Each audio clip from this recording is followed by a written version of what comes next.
नमस्कार, आप देख रहे हैं सत्य घोष न्यूज और मैं हूं आपके साथ ज्योतिका। आइए रुक करते हैं खबर की ओर। जवान और किसान आंदोलन भाजपा को नेस्तनाबूद कर देगा, शिव प्रकाश सिंह। सीतापुर विगत 12 वर्षों से दिल्ली की सत्ता पर काबिज भाजपा द्वारा लोकतंत्र को दफन कर अपनाया गया तानाशाही रवैया अब जवानों और किसानों को सड़कों पर उतरने के लिए मजबूर कर चुका है। किसानों और जवानों के साथ मध्यम वर्ग और गरीब मजदूरों की जिंदगी जोखिम में है और भाजपा पूंजीपतियों की गुलामी कर अपना उल्लू सीधा करने में व्यस्त है। देशवासियों ने समूचे देश में अब तक के बदलाव में आरएस व भाजपा कार्यालयों की भव्यता के साथ वातानुकूलित व्यवस्था में निर्मित होते देखा है। पार्टी खाते में अकूत संपत्ति और साथ ही सर्वोच्च पद पर विराजमान माननीय मोदी जी की विदेश यात्राओं में अडानी अंबानी के निजी लाभ हेतु बतौर एजेंट की भूमिका देशवासियों की नजरों के सामने है।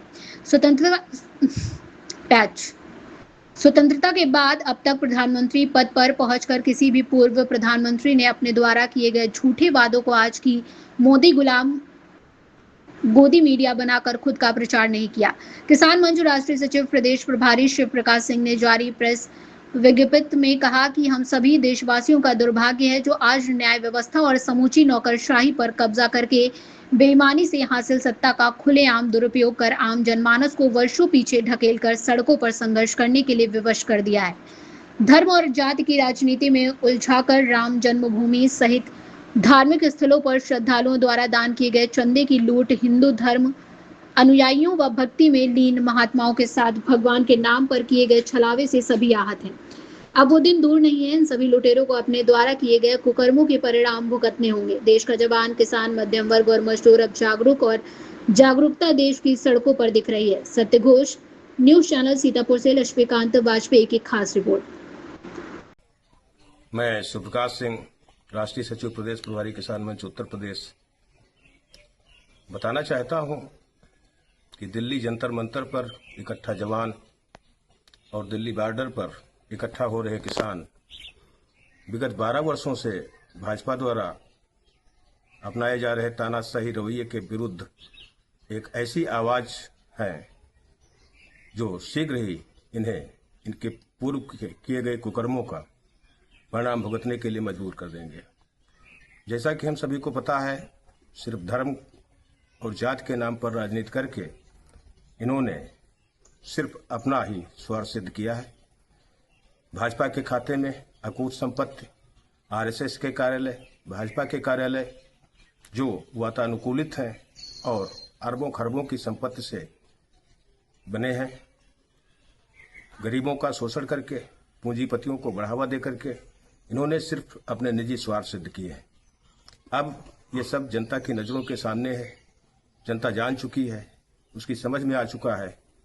सभी को पता है कि नौकरशाही और न्याय व्यवस्था पर कब्जा करके इन्होंने लोकतंत्र की हत्या कर दी है। जो सड़कों पर दिखाई पड़ रहा है, ये कुछ पहले हो जाना चाहिए था, परंतु देर आए दुरुस्त आए। जवान और किसान की एकता इन्हें इनकी औकात दिखा देगी। जैसा कि सभी को पता है, अभी राम मंदिर के नाम पर इकट्ठा चंदा, उसमें हुई लूट, सिर्फ राम मंदिर ही नहीं, अनेक धर्मस्थलों पर जो भी चंदा उगाही होती है उसके लूटा जाता है। पार्टी अपने हित में उसका सदुपयोग करती है।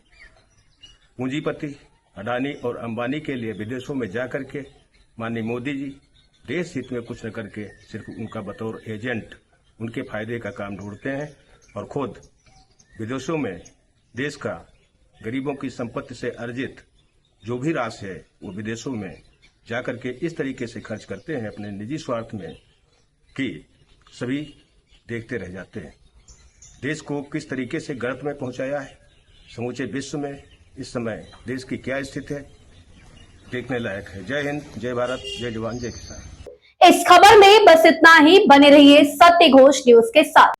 लेटेस्ट अपडेट पाने के लिए हमारे चैनल सत्य घोष न्यूज को सब्सक्राइब करें, शेयर करें और बेल आइकन दबाना बिल्कुल ना भूलें।